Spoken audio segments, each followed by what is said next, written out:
Ce webinaire a pour but de vous présenter tout ce qui évolue avec le nouveau Nutri-Score,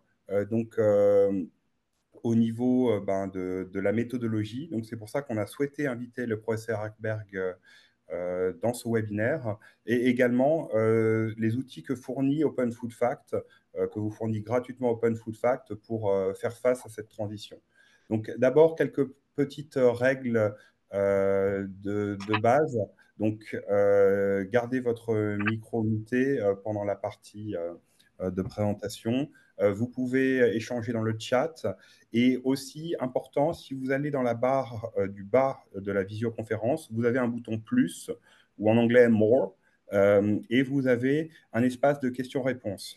Donc, si vous voulez poser des questions soit à l'équipe d'Open Food Fact, soit au professeur Hackberg, vous pouvez directement les poser dans cette partie dédiée qu'on épluchera à la fin. Voilà.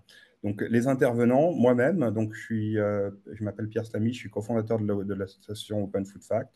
On aura donc le professeur Ekberg, le créateur du Nutri-Score, et Manon Corneille, qui est la responsable des partenariats d'Open Food Fact. Bonjour à tous et merci à tous d'être présents pour ce webinaire. Donc, au programme, on va avoir tout d'abord une partie introductive où je vous présenterai un peu l'histoire d'Open Food Fact et du Nutri-Score et l'impact qu'on a pu avoir. Et très rapidement, on passera au professeur Hackberg qui vous présentera les changements clés dans la nouvelle méthodologie. Après cette phase méthodologique, on passera aux outils, notamment la plateforme producteur qu'Open Food Fact vous permet d'obtenir gratuitement pour pouvoir être prêt pour ce grand changement. Et enfin, toutes vos questions et réponses.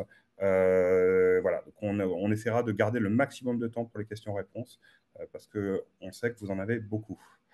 Donc, première partie, du score 5 couleurs au Nutri-Score V2. En fait, on a créé Open Food Fact pour choisir le bon produit en supermarché. C'est-à-dire que ce webinaire s'adresse à des producteurs et vous êtes très imaginatif, vous créez en permanence des nouveaux produits, vous mettez des produits sur le marché, mais les consommateurs, quand ils sont dans un rayon de céréales de supermarché, c'est très compliqué de s'y repérer. Fermez les yeux un instant, imaginez-vous en 2012, quand on a créé le projet, avant que le Nutri-Score existe, il n'y avait pas de Nutri-Score sur les emballages. Donc, très concrètement, on était face à ça, face à des dizaines et des dizaines de paquets de céréales. Et le choix était très compliqué. Il fallait retourner les paquets et pouvoir lire des tableaux nutritionnels. Autrement dit, très peu de gens le faisaient. Et d'ailleurs, si on zoome sur un produit en particulier, voilà, c'est quasiment de l'art abstrait avec plein de chiffres et une liste d'ingrédients qu'on ne comprend pas forcément. Et pourtant, l'impact sur la santé publique est énorme. C'est-à-dire qu'on a en Europe 3% du PIB qui est impacté par le surpoids ou l'obésité. C'est les chiffres de l'OFCE. Donc, pouvoir agir sur la compréhension des consommateurs de l'impact nutritionnel des aliments, pouvoir reformuler, pouvoir mieux les informer, voilà, a un impact massif sur la santé publique. Et du coup, la méthode qu'on a choisie à Open Food Fact, c'est de s'organiser face au manque d'informations qu'on avait en 2012 pour pouvoir collecter les données du débat. Donc, ne pas paniquer face au manque d'informations, mais s'organiser, collecter de manière citoyenne ces photos d'ingrédients, de la nutrition et toutes les informations liées aux produits, et du coup les organiser pour pouvoir mesurer l'impact des produits sur la santé, sur l'environnement et transformer le système alimentaire avec un choc de transparence. Et on a trouvé en 2015 un rapport qui s'appelait Proposition pour un nouvel élan de la politique nutritionnelle française et qui décrivait un score qui s'appelait le score 5 couleurs, qui était donc un document rédigé par le professeur Hackberg qui proposait voilà, de simplifier cette complexité dans les rayons avec un score qui s'appelait le score 5 couleurs.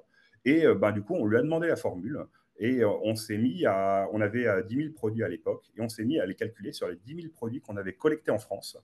Donc, le logo n'est pas exactement le même que vous connaissez aujourd'hui, mais le principe est exactement le même. Partir du tableau nutritionnel et pouvoir calculer cette note colorielle sur les 10 000 produits qu'on avait à l'époque dans notre appli mobile et sur notre site web. Et donc, du coup, on a accompagné depuis 2015 le développement du Nutri-Score en le calculant de manière citoyenne, alors que ce n'était pas encore un objet légal, du coup, en l'affichant sur 10 000 produits à l'époque, dans l'appli mobile, donc avec l'ancien logo, et puis progressivement avec le logo que vous connaissez tous aujourd'hui.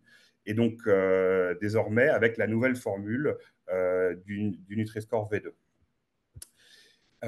Donc voilà, on l'a accompagné sur 10 000 puis 15 000 produits à l'époque, sur tous les produits, dans tous les pays du monde, et sur plus de 600 000 produits dans le monde entier, avec ce côté écosystémique, c'est-à-dire que des dizaines d'applications, des centaines d'applications qui utilisent les données d'Open Food Fact affichent le Nutri-Score, parce que du coup, on le calcule dans notre écosystème. Donc, ça permet non seulement aux applis officielles d'Open Food Fact, mais aussi aux autres, de pouvoir bénéficier de ce calcul. Avec désormais plus de 30% des produits en 2020, et ça a encore augmenté, qui sont Nutri-scorés, avec tous les grands distributeurs qui ont rejoint le jeu, et désormais même un impact systémique. C'est-à-dire que les nouvelles mises sur le marché de produits sont plus saines pour la santé, ont de meilleurs Nutri-scores. Et ça, vraiment, c'est l'impact qu'on souhaitait avoir, c'est-à-dire de passer de l'impact vraiment, entre guillemets, numérique, en informant mieux les consommateurs, à vraiment un impact systémique. Donc, très concrètement, ça prend quelle forme au quotidien? Vous pouvez aller sur l'application Open Food Fact, et si un produit n'a pas le Nutri-Score, vous avez le pouvoir de prendre une photo de la nutrition, d'extraire ces informations et d'avoir en quelques minutes le Nutri-Score sur n'importe quel produit pour la planète. Donc, on est passé d'un rayonnage qui était sans information à des rayonnages avec des Nutri-Score partout, donc qui rend facile le choix intra-catégorie, par exemple, là, sur les plats de préparés.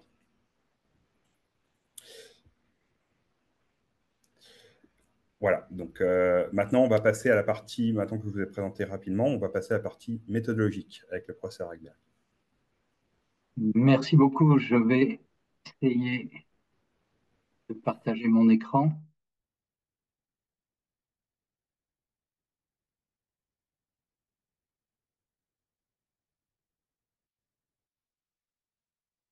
Ça fonctionne. Bien, écoutez, merci beaucoup. Merci Pierre, merci Manon pour l'invitation. Merci Open Food Facts, avec qui, comme Pierre l'a rappelé, nous avons une complicité très ancienne dans la bataille pour améliorer la transparence sur la composition et la qualité nutritionnelle des aliments.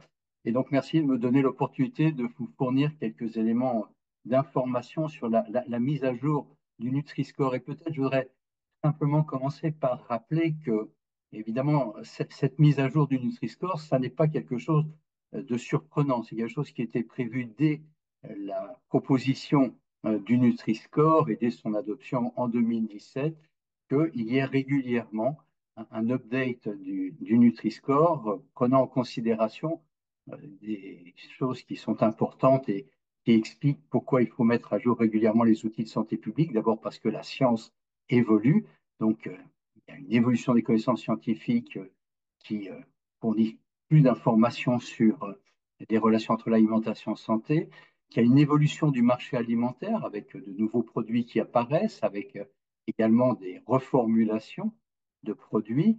Et puis, il y a une expérience qui est acquise depuis la mise en place avec la mise en évidence d'éventuelles imperfections, de problématiques de compréhension. Donc, tout ceci justifiait qu'il y ait des mises à jour régulières du Nutri-Score. Et c'est ce qui a été donc fait dans le cadre de la gouvernance transnationale du Nutri-Score, qui regroupe les 7 pays qui ont adopté le Nutri-Score, la France, l'Allemagne, la Belgique, le Luxembourg, l'Espagne, les Pays-Bas et la Suisse.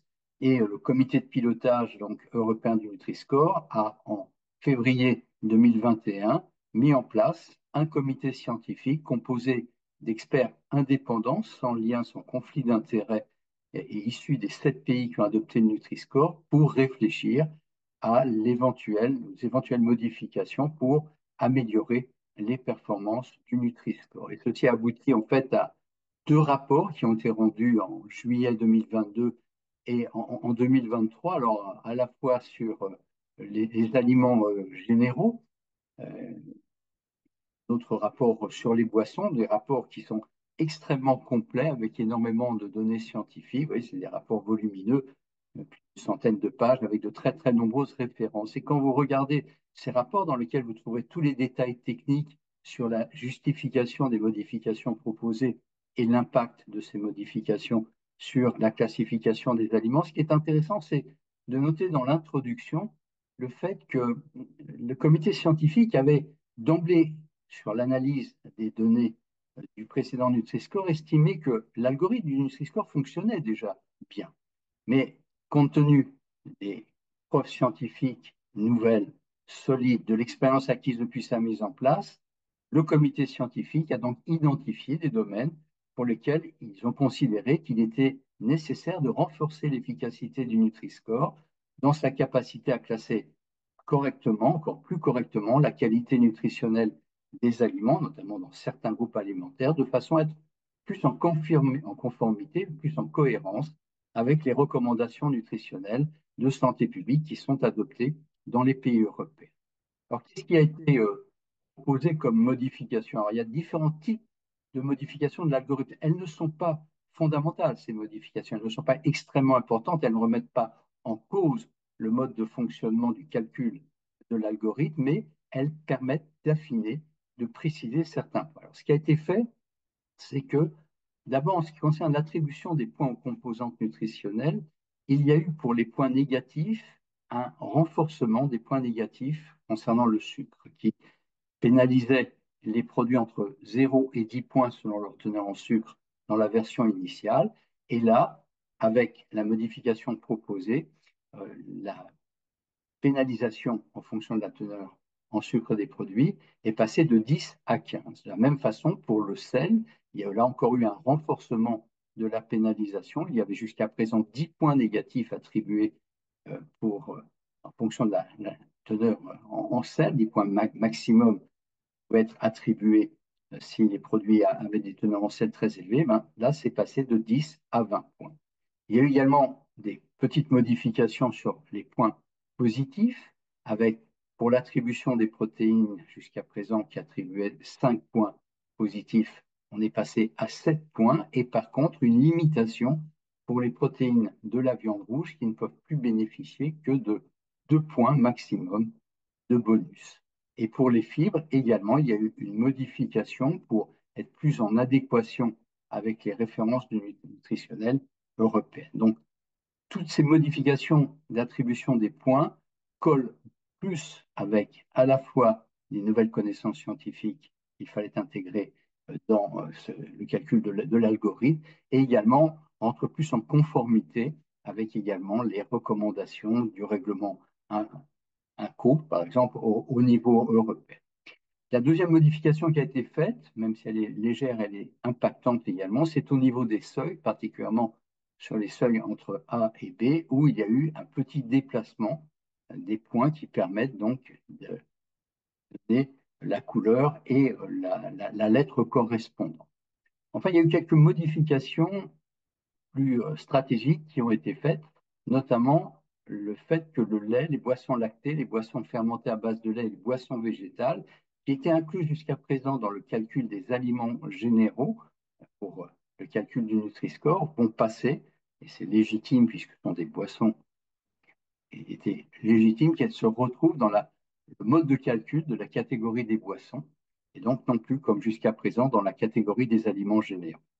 Et puis, dernier point stratégique majeur, même s'il y a d'autres points sur lesquels je n'ai pas le temps de passer, mais on va revenir dans la discussion, il y a un ajout de points négatif dans le calcul du Nutri-Score en cas de présence d'édulcorants dans les boissons, ce qui aboutit à une pénalisation plus forte pour les boissons édulcorées.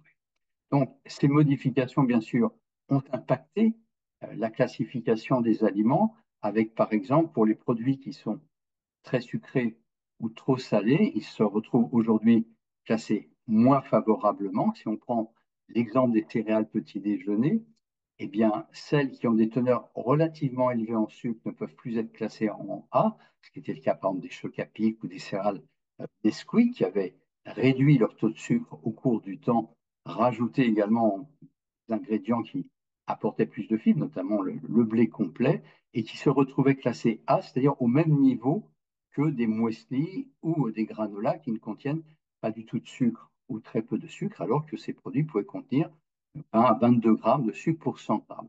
Donc, la nouvelle classification déplace leur Nutri-Score, il passe de A à C.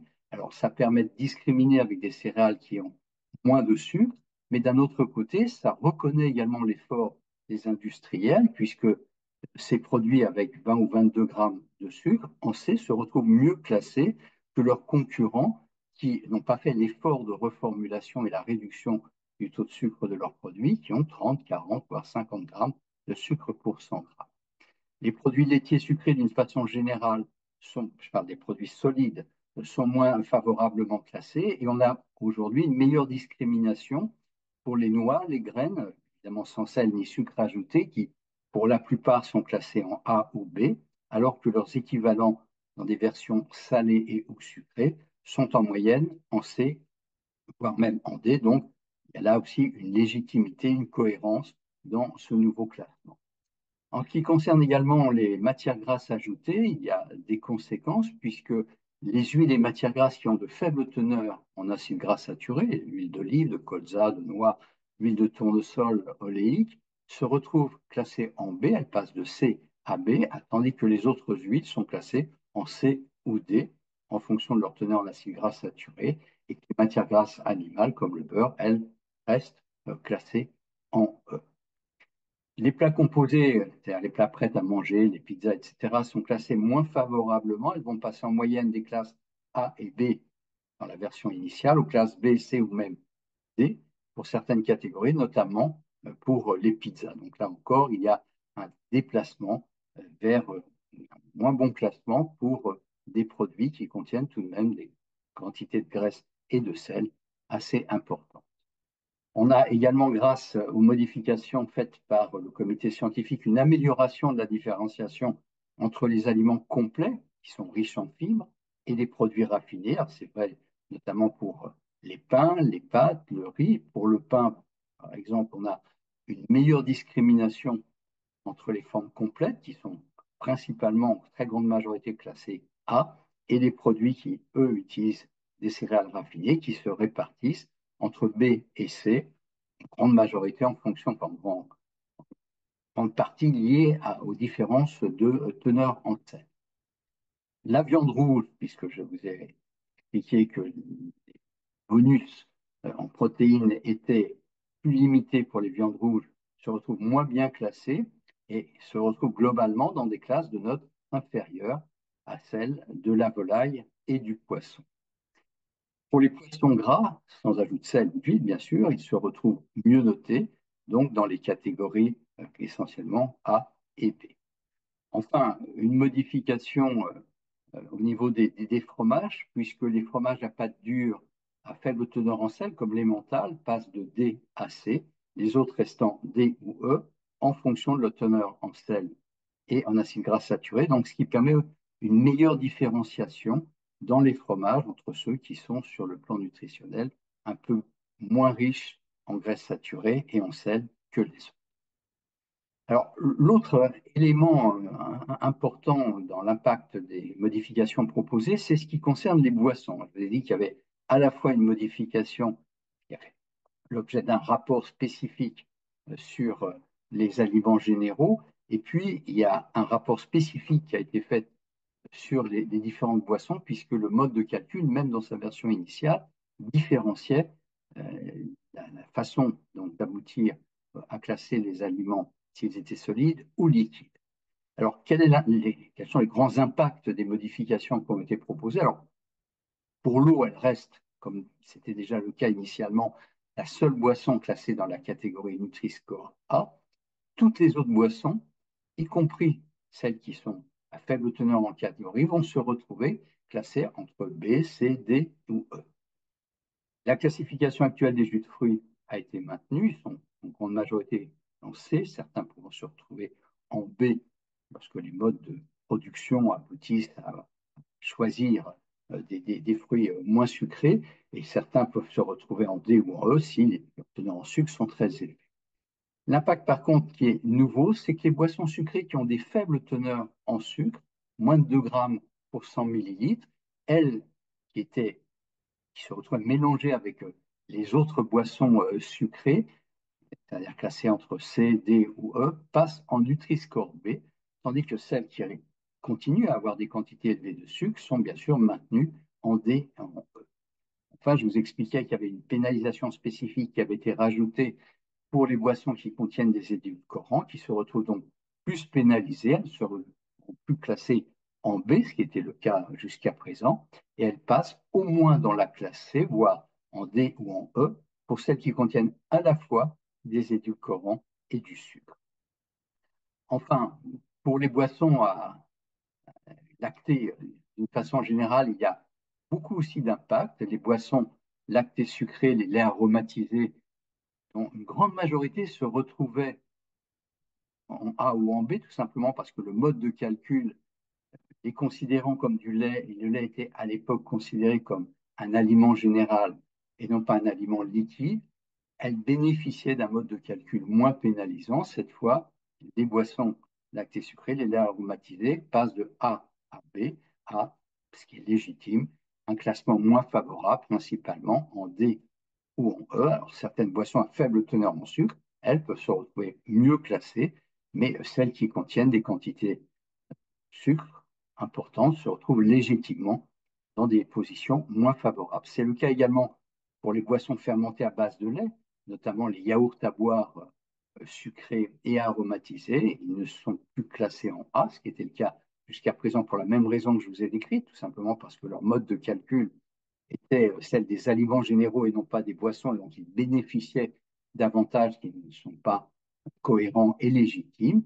Et donc, ils vont se retrouver cette fois entre C et E en fonction des différences de teneur en sucre. Évidemment, ces boissons fermentées à base de lait, les yaourts à boire, s'ils ne contiennent pas de sucre, restent bien classés, mais dès qu'ils contiennent du sucre, ils sont pénalisés. Certaines contiennent des quantités de sucre suffisamment importantes pour qu'ils se retrouvent en D ou en E. Et on a également le même point, même type de conséquences pour les boissons à base de plantes, les boissons à base de soja, d'amandes, d'avoine, de riz, qui ne seront plus classées A comme elles l'étaient initialement, mais qui vont se retrouver entre les classes B et E selon leur composition nutritionnelle, notamment selon leur teneur en sucre. Dernier point sur lequel je voudrais insister en termes d'impact des modifications sur le classement de différentes boissons par Nutri-Score, ce qui était d'ailleurs quelque chose qui souvent remontait parce que ça troublait les consommateurs, les cacao, café chicorée en poudre, qui étaient classés jusqu'à présent avec le mode de calcul des aliments généraux, à partir du moment qu'elles donnent dans l'étiquetage leur valeur, leur composition nutritionnelle telle que consommée, c'est-à-dire après reconstitution avec du lait ou de l'eau, passent également dans le mode de calcul des boissons et elles sont donc plus pénalisées, puisque ce mode de calcul est plus pénalisant sur leur teneur en sucre. Et donc là encore, de façon très légitime, les chocolats en poudre, les chicorées cacao, vont passer d'une classification plutôt favorable en B à une classification moins favorable en D, puisque ça, une fois reconstitué, ça revient à l'équivalent d'une boisson lactée, si c'est avec du lait sucré. Alors peut-être un peu d'une façon générale, si on regarde l'impact des modifications de l'algorithme sur le classement des aliments ultra transformés, par le Nutri-Score donc, qui a été mis à jour, c'est intéressant de noter que les aliments ultra transformés constituent le groupe qui est le plus impacté par la révision du Nutri-Score. Dans la version initiale, il y avait 77,9% des produits ultra transformés qui étaient classés en C, D ou E. Donc, vous voyez, il y avait déjà une cohérence mais il y avait tout de même 22% des produits ultra transformés qui se retrouvaient classés en A ou B. Avec la nouvelle classification, eh bien, on a 87,5% des produits ultra transformés qui se retrouvent classés Nutri-Score C, D ou E, et donc seulement 12,5% des produits ultra transformés qui restent classés en A ou B. Ce n'est pas surprenant puisque même si l'évolution du Nutri-Score permet de renforcer la corrélation avec la classification NOVA, notamment avec le NOVA 4, les deux systèmes, on le sait, mesurent deux dimensions distinctes et complémentaires de la santé des aliments. Et donc, il est compréhensible que des aliments ultra transformés peuvent se retrouver avec une composition nutritionnelle favorable et être bien classés par le Nutri-Score. Et à l'inverse, des aliments qui ne sont pas ultra transformés peuvent se retrouver mal classés par le Nutri-Score parce qu'ils peuvent contenir, par exemple, des quantités de sucre extrêmement importantes. Mais tout de même, ça favorise cette cohérence entre donc la classification par le Nutri-Score et la classification novale, l'identification notamment des produits ultra transformés. Donc vous voyez qu'au total, le nouveau Nutri-Score qui devait rentrer en vigueur au 1er janvier 2024 permet un meilleur alignement avec les recommandations nutritionnelles de santé publique qui sont les plus récentes et qui sont en vigueur dans l'ensemble des pays européens. Alors, où en est-on de la connaissance de l'impact de ces modifications en termes scientifiques? Eh bien, même si déjà on avait beaucoup d'études qui démontraient l'efficacité du Nutri-Score initial, on a depuis la parution des rapports de nouvelles études qui mettent en évidence un intérêt supplémentaire de la version actualisée du Nutri-Score. Alors, je vais juste vous citer trois études que je ne vais pas reprendre en détail, mais qui, d'un côté, comme l'étude qui a été réalisée sur la cohorte EPIC dans 7 pays européens, plus de 340 000 personnes qui ont été suivies pendant 12 ans, eh bien, cette étude de cohorte a permis de montrer que le fait de manger des aliments mal classés sur l'échelle du Nutri-Score, dans sa version mise à jour, est associé à un risque accru de maladies cardiovasculaires, en particulier d'infarctus, du myocarde et d'accidents vasculaires cérébraux. Et d'autres études qui ont porté soit sur des individus, notamment des enfants, soit qui ont analysé des bases de données sur la composition des aliments, notamment les bases de données de Locally, d'Open Food Facts et du SQL, ces différentes études ont montré que le nouvel algorithme de calcul du Nutri-Score permettait une meilleure discrimination des aliments par rapport à l'algorithme initial et permettait également une meilleure cohérence par rapport aux recommandations nutritionnelles françaises, mais qui sont également les recommandations nutritionnelles européennes, et donc permettent d'améliorer le système existant et donc une amélioration possible en termes de santé publique. Donc vraiment, la mise à jour du Nutri-Score au travers de ces études est confortée par un bénéfice supplémentaire obtenu grâce à ces modifications et s'appuie sur la science. Alors, ce nouveau Nutri-Score devait être mis en place au 1er janvier 2024. La gouvernance transnationale qui regroupe les gouvernements des 7 pays qui ont adopté le Nutri-Score a entériné en 2023 ces modifications et le nouveau Nutri-Score a été mis en place dans les 6 autres pays qui ont adopté le Nutri-Score au dehors de la France, la Belgique, l'Allemagne, les Pays-Bas, l'Espagne, Luxembourg et la Suisse. Et on se retrouve par contre en France dans une curieuse situation, puisque la France, qui a été le premier pays à mettre en place le Nutri-Score, il n'y a toujours pas eu signature du nouvel arrêté interministériel, du moins il n'est toujours pas paru au journal officiel. Alors il y a des raisons techniques en partie. D'abord, la France avait l'obligation, puisque comme ça a été le premier pays, et il y avait dans sa notification initiale le mode de calcul du Nutri-Score, il a fallu refaire une notification à la Commission européenne, qui a été évidemment retardée par les pressions de certains lobbies, notamment de l'Italie, qui a fait durer la période de statu quo avant que la Commission européenne ne puisse rendre son avis sur la notification française, qui a été fait en avril 2024. Ensuite, on a eu en France les élections européennes, donc un devoir de réserve, puis la dissolution, des nouveaux gouvernements, des pressions des lobbies. Et vous avez dû voir dans les médias ces dernières semaines, ces derniers mois, une forte médiatisation sur le retard de la parution de l'arrêté. Et les ministères rassurent sur le fait que ceci devrait intervenir extrêmement rapidement. On a du mal à comprendre pourquoi ça n'est pas encore fait, puisqu'il suffit de changer simplement le nom des ministres et de rajouter la date pour que l'arrêté qui a déjà été écrit depuis octobre 2023 paraisse au journal officiel. Mais ça semble être une affaire de jours ou peut-être de semaines. Il est tout de même déjà mis en place par certaines entreprises qui ont fait le choix d'afficher déjà le nouveau Nutri-Score.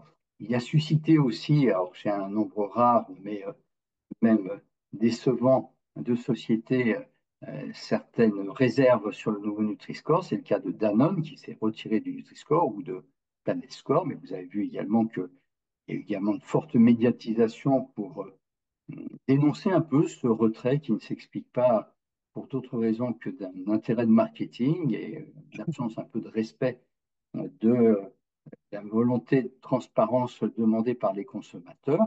Et pour l'instant, ce phénomène reste extrêmement limité. Et je voudrais juste également rappeler que si on attend la parution du nouveau Nutri-Score de façon incessante, il y a également une volonté poussée par la communauté scientifique, par les associations de consommateurs et de patients pour que le Nutri-Score devienne obligatoire au niveau national. Il y a des discussions européennes, vous en avez sûrement entendu parler des difficultés dans le cadre de la stratégie Farm to Fork de faire passer un certain nombre de mesures parce qu'il y a des lobbying extrêmement intenses au niveau de Bruxelles et le Nutri-Score qui aurait dû être adopté au niveau européen ne l'a toujours pas été, mais il y a également des discussions en France pour qu'il devienne obligatoire, notamment à l'occasion du projet de loi de financement de la sécurité sociale, et c'est toujours en cours, en sachant tout de même que même s'il n'est pas encore obligatoire, il y a aujourd'hui 1450 marques qui l'ont adopté, ce qui représente un peu plus de 60% du marché alimentaire en France. Et je voudrais juste en conclusion, pour avoir une note un peu optimiste sur aussi l'intérêt pour les professionnels de l'agroalimentaire d'adopter le Nutri-Score, vous rappelez, si vous ne l'avez pas vu, les résultats d'une étude récente de Kantar sur les achats alimentaires au supermarché, qui confirmait la forte notoriété du Nutri-Score, puisque 97% de la population connaît le Nutri-Score. Ça rejoint d'ailleurs les chiffres de Santé publique France, qui montrent aussi qu'il est plébiscité par les consommateurs. Plus de 90% souhaiteraient qu'il devienne obligatoire.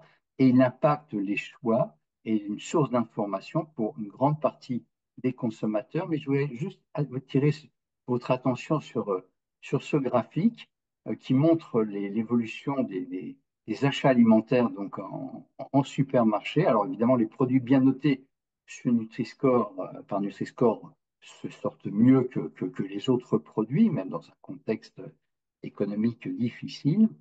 Mais ce qui est intéressant, c'est que les marques qui affichent le Nutri-Score vendent plus et mieux que celles qui ne l'affichent pas, et ceci même pour les produits qui sont classés D ou E. Par exemple, si on regarde pour les produits qui sont classés D ou E, pour la note E, il y a plus de 12 points d'écart pour les achats entre ceux qui affichent le Nutri-Score et ceux qui ne l'affichent pas, les consommateurs faisant plus confiance à une marque qui affiche le Nutri-Score, même pour un produit mal classé, par rapport à son homologue produit par une société qui n'affiche pas le Nutri-Score. Donc voilà un peu les éléments d'information que je voulais vous donner. Vous trouvez beaucoup d'informations sur le site du ministère de la Santé, sur le site de Santé publique France, avec également un tableur pour calculer le nouveau Nutri-Score mis à jour.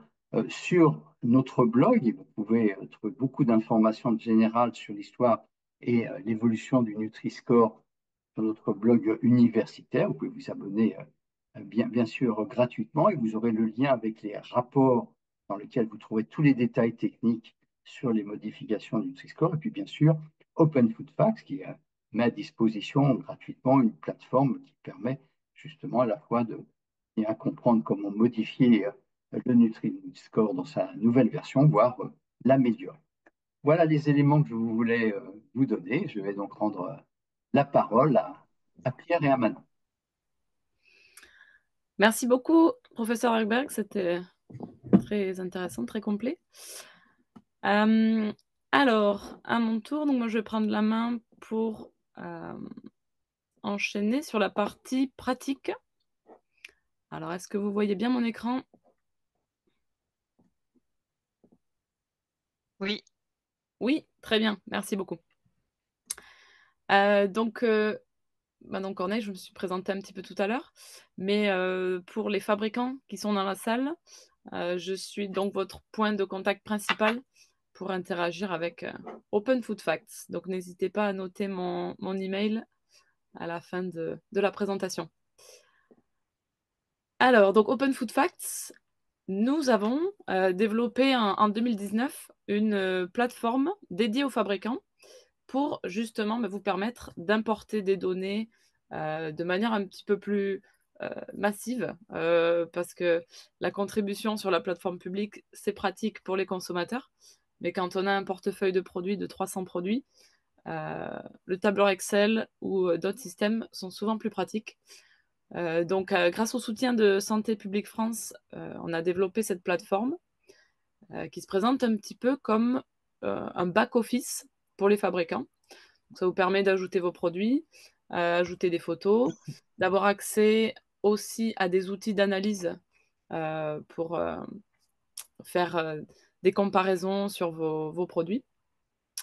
Et donc, une fois que vos produits sont bien ajoutés dans la plateforme pro, vous pouvez les pousser vers la plateforme publique.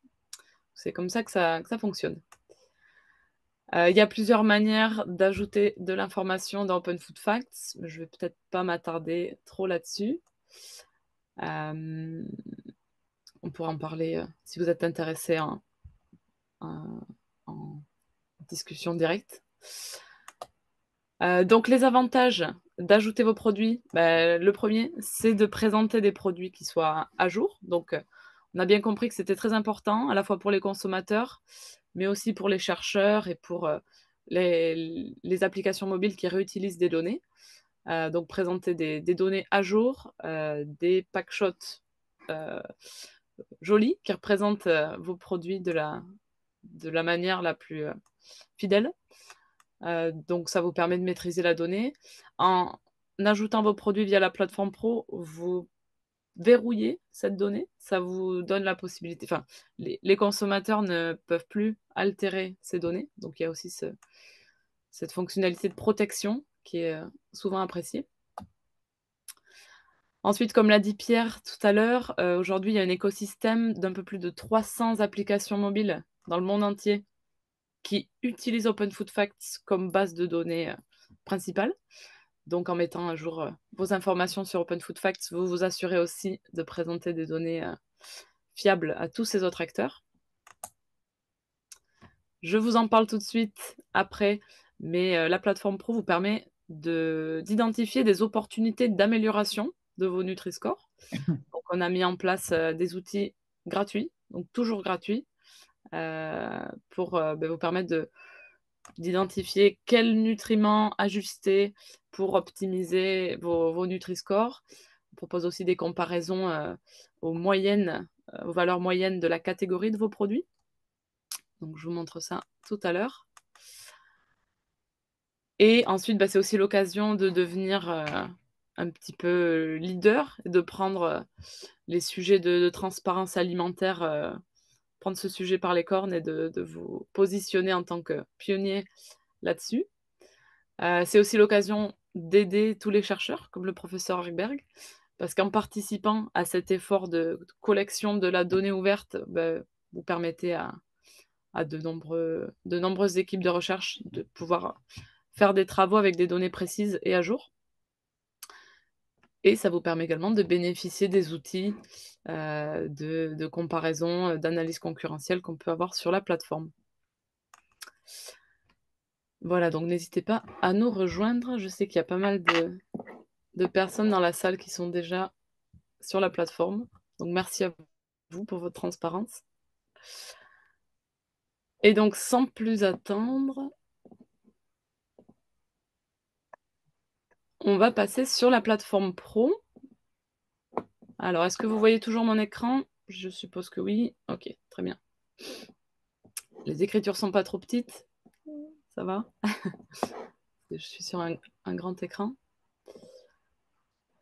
Donc voilà comment ça se présente. Alors ne pas confondre la plateforme publique avec la plateforme pro. Dans le doute, n'hésitez pas à vous référer à l'URL. Donc il faut bien qu'il y ait écrit pro dans l'URL. Niveau design, ça se ressemble. On a aussi ajouté le logo professionnel pour être sûr que vous êtes au bon endroit. Donc une fois que vous importez vos produits, l'espace se présente de la même manière que sur la plateforme publique, mis à part que c'est uniquement vos produits. Et donc à partir de là, vous avez plusieurs outils à votre disposition. Le premier, qui est assez intéressant, c'est ce bouton « Explorer les produits par ». Donc vous allez pouvoir visualiser vos produits selon différents critères.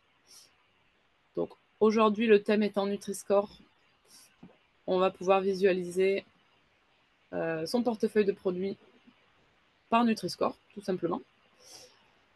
Je peux ici cliquer sur chacun sur la liste des produits et de cette manière, Open Food Facts va m'afficher tous les produits qui font partie qui sont Nutri-Score et A. C'est aussi utile pour identifier les produits dont le Nutri-Score est inconnu. Donc ça veut dire, si le Nutri-Score est inconnu, ça veut dire certainement qu'il manque des données, notamment les catégories des produits. C'est une information importante qui nous permet de calculer les Nutri-Score. Ensuite, on a, donc je vous ai parlé tout à l'heure des opportunités d'amélioration. Donc, c'est un volet où on a mis une panoplie de règles pour vous permettre d'identifier rapidement des améliorations. Donc, on a dans la première partie de l'écran tout ce qui commence par nutrition, qui fait référence à des opportunités d'amélioration par rapport à la catégorie. Donc là, on compare aux moyennes de catégories grâce aux données qu'on a sur Open Food Facts. Et donc, si on se concentre sur les améliorations liées au Nutri-Score, c'est tout ce qui commence par Nutri-Score ici. Et donc là, par exemple, si je clique sur celle-là, donc il y a 30 produits parmi mon portefeuille qui pourraient bénéficier d'un meilleur Nutri-Score si la quantité de sucre était moins importante. Donc voilà, j'arrive sur ces 30 produits. Si je prends un produit parmi le portefeuille et que je descends, hop. Donc j'en profite pour vous montrer très rapidement les différences entre l'ancien Nutri-Score et le nouveau. On voit bien le bandeau bleu. Il y avait une question dans le chat. Donc voilà, toujours le détail pour permettre de comprendre et de rentrer dans le détail. Et pour le nouveau Nutri-Score, donc on a fait évoluer un petit peu l'interface graphique pour que ce soit encore plus visuel. Donc vous pouvez retrouver tous les points dans ce petit panneau d'information. Hop. Et donc, si on revient à nos moutons, sur les améliorations possibles, donc là, sur ce paquet de biscuits, il y a plusieurs améliorations possibles. Mais donc, si on reprend notre critère sur la quantité de sucre, donc là, Open Food Facts nous dit que je peux passer d'un Nutri-Score E à D en changeant la quantité de sucre de 30 à 27 grammes pour le produit. Donc, c'est une différence d'environ 10%. On essaie de donner non seulement quels nutriments il faut changer, mais aussi dans quelle quantité et quel est le pourcentage de différence. Hop, je vois que l'heure tourne. On a également un nouvel outil qui donc a été développé spécifiquement pour le Nutri-Score. Donc, c'est un outil qui va vous permettre d'identifier l'évolution de vos Nutri-Score. Donc, par exemple, cette première ligne, Nutri-Score 2021A, 2023A. Donc là, c'est des produits pour lesquels le Nutri-Score n'a pas évolué, donc entre l'ancien et le nouveau. Si je clique sur celui-là, en revanche, donc ça, c'est des produits qui sont passés d'un Nutri-Score A à un Nutri-Score B en 2023.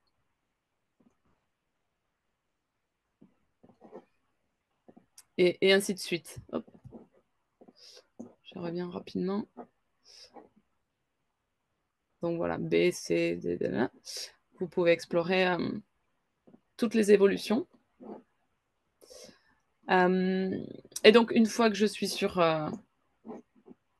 cette portion des produits qui ont régressé, si je puis dire, selon les nouvelles recommandations pour la santé, à partir de là, on peut aussi faire appel à notre fonctionnalité sur les améliorations.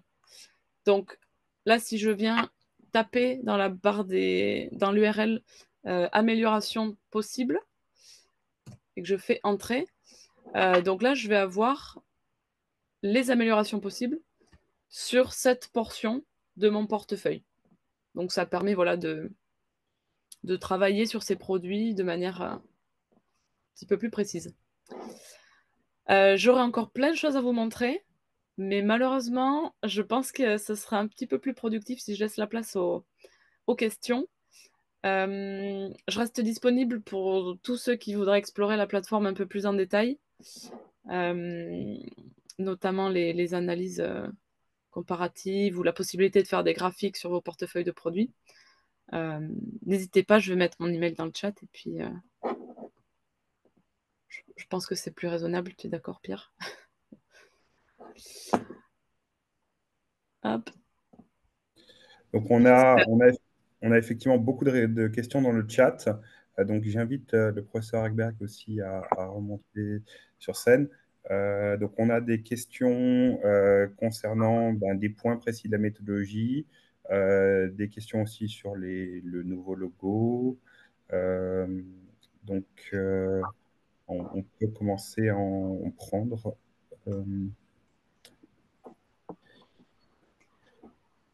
Merci Gala d'avoir basculé les questions. Il faut juste que Tu peux épingler le professeur Hagberg sur... Oui.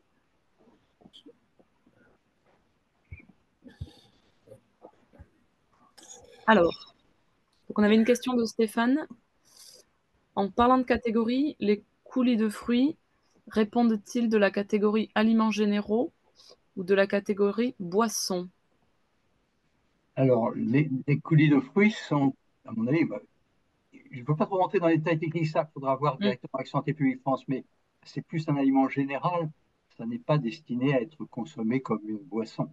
Donc, c'est vraisemblablement un aliment général. Maintenant, vraiment sur les aspects très spécifiques, vous avez soit les rapports, soit la possibilité de contacter Santé publique France pour avoir tous les éléments de détail sur les questions que vous pouvez poser spécifiquement. On a une autre question sur la viande rouge de Gaël Le Bourdonnec. Qu'est-ce qui permet de diminuer le Nutri-Score de la viande rouge d'un point de vue nutritionnel? C'est tout simplement ce que je disais, c'est que le nouveau Nutri-Score prend en considération les nouvelles connaissances scientifiques. Or, depuis quelques années, notamment depuis la mise au point du Nutri-Score initial, en 2012, proposé en 2014, adopté en 2017, avec un algorithme qui date de 2016, on a beaucoup de travaux qui suggèrent que le fait de consommer des viandes hors volaille augmente le risque d'un certain nombre de cancers, notamment des cancers colorectaux.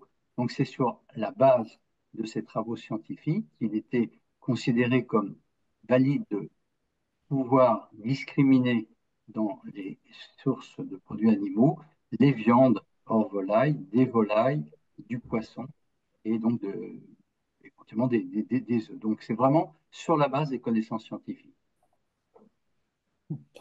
Alors, il y a une question auquel je vais répondre moi-même sur le nouveau logo.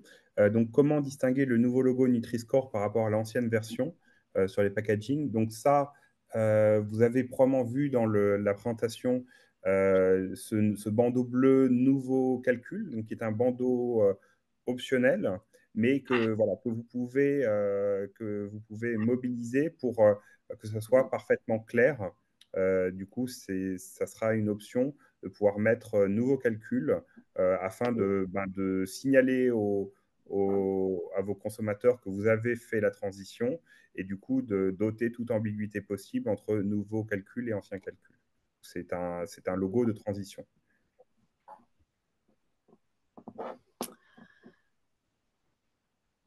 Ok, alors qu'est-ce qu'on a donc? Pourquoi les édulcorants sont pénalisants pour les boissons? Donc là, peut-être c'est encore technique. Non, là encore, ce qu'on peut dire, c'est que dans le rapport scientifique, il est montré la justification sur le fait que sur les boissons édulcorées, on a une masse de travaux tout à fait considérable qui montrent l'impact de la consommation des boissons édulcorées sur un risque augmenté d'un certain nombre de maladies chroniques. D'une façon générale, les édulcorants sont dans le collimateur des scientifiques pour essayer de comprendre les liens avec la santé, mais on a une certitude maintenant suffisamment étayée par des travaux scientifiques pour les boissons. On ne l'a pas de la même façon aujourd'hui, mais ceci changera peut-être dans le futur, pour les aliments en généraux.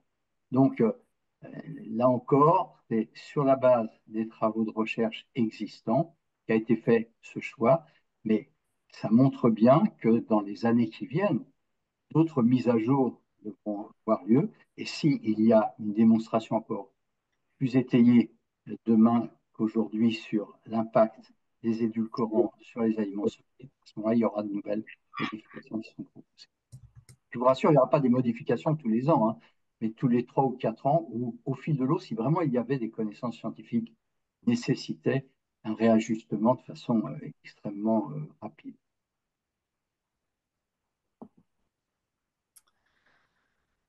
Ok. Intéressant, je vois une question sur l'export. Peut-on exporter dans un pays qui a mis en place le nouvel algorithme un produit qui affiche le Nutri-Score selon l'ancienne version?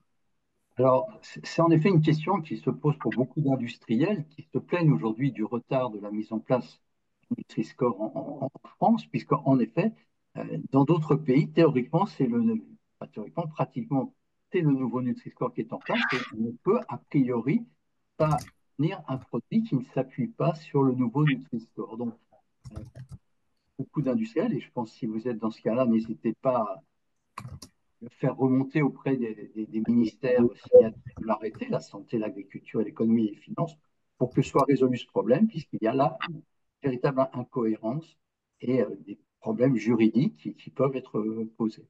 Donc oui, normalement, on ne peut pas exporter un produit qui porte l'ancien Nutri-Score dans un pays qui a adopté le nouveau Nutri-Score. Si vous avez des packs différenciés par langue, il y a le logo avec le bandeau nouveau calcul est disponible dans une variété de langues européennes. Donc, si vous faites des emballages en néerlandais, vous avez la possibilité d'avoir les visuels avec la bannière en néerlandais. On pousse beaucoup à ce que les industriels utilisent ce nouveau bandeau bleu qui permettra en effet dans la période de transition, puisqu'il est prévu une période de transition entre le moment où le logo est adopté dans sa nouvelle version, il y aura des packs qui peuvent se retrouver dans les supermarchés, dans les rayons de supermarchés avec des classifications différentes du Nutri-Score. Et donc, l'intérêt d'avoir mis ce nouveau bandeau permet aux consommateurs de comprendre et de pas entraîner une confusion supplémentaire. Donc, il est optionnel, mais on pousse beaucoup à ce qu'il soit utilisé. On a des questions. Alors là, c'est peut-être plus des questions pour Open Food Fact, mais à la limite, on pourra aussi y répondre en tête à tête. Mais quand on a des données qui viennent des producteurs et qui viennent des consommateurs, comme l'a dit Manon, on privilégie la donnée producteur, donc il y a ce mécanisme de verrouillage. Après, si on se rend compte qu'il y a une erreur manifeste et qu'effectivement la donnée producteur est erronée, là, on va directement contacter le producteur et échanger pour vérifier quelle est la source du problème. Donc, on essaye s'il y a incohérence entre ce que les consommateurs nous remontent du terrain et les données qu'on reçoit, on va investiguer le sujet. Et en réponse à une autre question, du coup, on requiert des adresses professionnelles. Donc, on ne peut pas créer un compte producteur et importer des produits sans validation avec une adresse qui ne serait pas une adresse officielle de l'entreprise.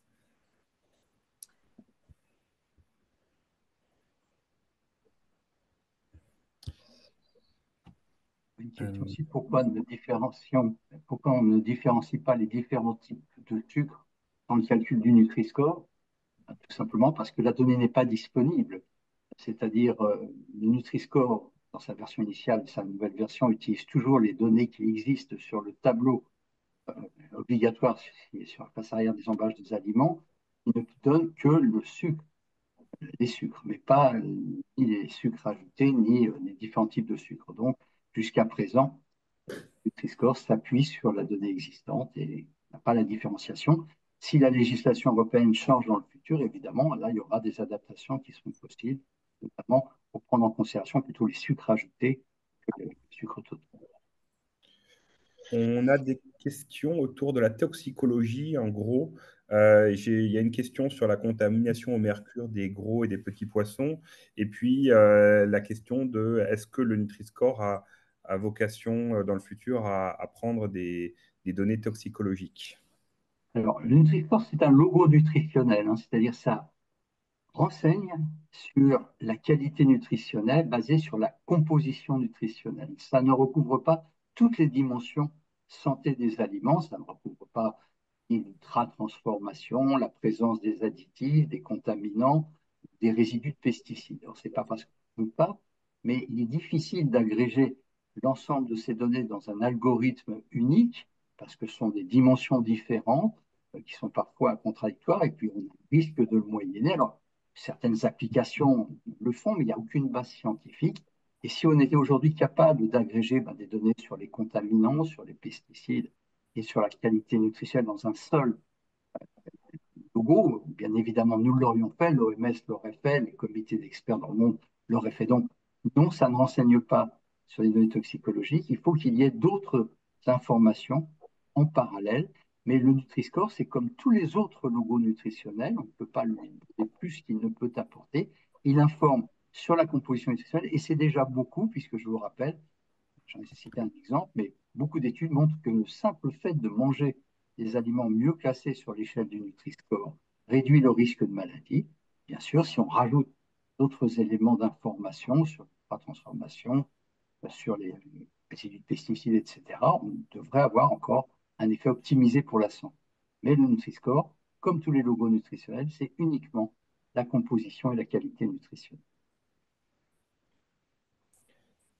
Une question sur combien de temps pour adapter les packs entre la date de signature de l'arrêté et l'application obligatoire? Alors, il est prévu, comme c'était le cas pour ceux qui adoptaient le Nutri-Score dans sa version initiale, un délai de 2 ans pour à la fois écouler les stocks et pouvoir rééditer les nouveaux packaging. Alors, c'est long, 2 ans, on pousse à ce que ce soit fait le plus rapidement possible pour éviter vraiment la confusion qui pourra exister à partir du moment que seront juxtaposés dans les mêmes rayons des produits qui ont l'ancien et le nouveau Nutri-Score, surtout si le producteur ne met pas le bandeau bleu. Donc vraiment, 2 ans, c'est le délai maximum et ça s'explique pour certains types de produits qui ont des durées de stockage extrêmement importantes, mais ça n'est pas peu acceptable et regrettable que ce ne soit pas plus rapide si les produits ont des durées de vie extrêmement assez courtes et donc qui permet de renouveler les emballages et d'avoir écoulé les stocks rapidement. Mais le délai officiel est de 2 ans. Une question sur le même thème. Mais du coup, est-il possible de déjà mettre le nouveau Nutri-Score, même sans l'arrêter? Alors, il y a le niveau officiel possible, c'est qu'on peut demander une dérogation au niveau de Santé publique France, notamment c'est le cas pour les producteurs qui ont justement ces problèmes d'exportation. Et cette dérogation est attribuée de façon très très officielle. Ce que l'on voit, c'est que déjà aussi un certain nombre d'industriels, sans passé par la dérogation ont affiché le nouveau Nutri-Score, ce qui ne pose aucun problème. Donc, vous pouvez utiliser le nouveau Nutri-Score si vous voulez le faire officiellement passer par une dérogation de Santé publique France. On voit qu'il y a déjà mise en place du nouveau Nutri-Score par un certain nombre d'opérateurs, notamment les distributeurs qui ont pour pas mal de produits déjà affiché le nouveau Nutri-Score, et ceci n'entraîne aucune réaction juridique ou administrative. Et si vous avez la possibilité de mettre le bandeau bleu, c'est encore mieux, et ça permettra vraiment d'avoir un intérêt pédagogique pour les consommateurs. Et aussi un intérêt, soyons honnêtes, aussi marketing, parce que comme vous l'avez vu dans la diapositive du professeur Hackberg, les consommateurs apprécient les marques qui s'engagent dans la transparence, affichent le Nutri-Score, et du coup, qui sont pédagogiques dans la manière dont elles s'engagent. Oui, je citerai en complément, Pierre, l'étude de Santé publique France qui montre, entre autres, que donc 70% des consommateurs ont plus confiance à une société qui affiche le Nutri-Score, dépendamment de ce que je vous ai montré sur l'avantage pour les produits classiques, mais d'une façon générale, ils considèrent que c'est un signe de respect et de responsabilité sociale des entreprises, qui est un élément favorable, tant mieux si c'est un intérêt de marketing, mais si ça va dans le sens de l'intérêt aussi des consommateurs de la santé publique, eh bien, on peut s'en réjouir. Ensuite, rapidement, je vois une question pour nous, a priori, de Marie-Louise Vernier. Donc, quand on regarde l'évolution de nos nutriments, ça ne prend pas encore en compte le nouvel algorithme. Donc, si c'est une question par rapport à la plateforme pro, on prend bien en compte le nouvel algorithme. Donc, toutes les recommandations, les opportunités d'amélioration qu'on propose sont basées sur le nouvel algorithme.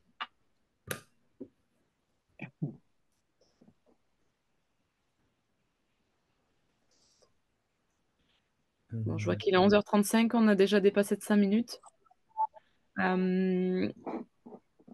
Si on n'a pas pu répondre à toutes les questions, mais je pense qu'on n'aura pas le temps. On va respecter votre temps. N'hésitez pas à nous écrire si jamais vous avez des questions qui vous empêchent de dormir. on est là pour vous aider et pour vous accompagner. Donc voilà, merci à tous d'être venus. Pierre, Merci. le mot de la fin, peut-être? On est très heureux que vous ayez été aussi nombreux parce que effectivement le sujet passionne. Nous, on espère que ça va, très vite, le mouvement va être lancé, que ça va se débloquer au niveau gouvernemental pour accélérer le mouvement. On vous encourage dès maintenant à prendre les devants sur la reformulation de vos produits parce que c'est vrai, au final, à la fin du fin, l'affichage est très important, mais aussi améliorer la qualité des produits. C'est vraiment ça qu'on veut vous aider à faire avec la plateforme producteur. Et que le Nutri-Score, le nouveau Nutri-Score encourage à faire. Donc on reste disponible, comme Manon l'a dit, pour vos questions liées à Open Food Fact. Le professeur Hackberg a mentionné ses réseaux sociaux et on reste très, très disponible pour répondre à toutes vos questions.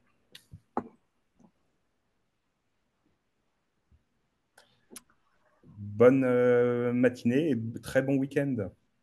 Merci à tous. Au revoir. Merci, au revoir. Bonne journée.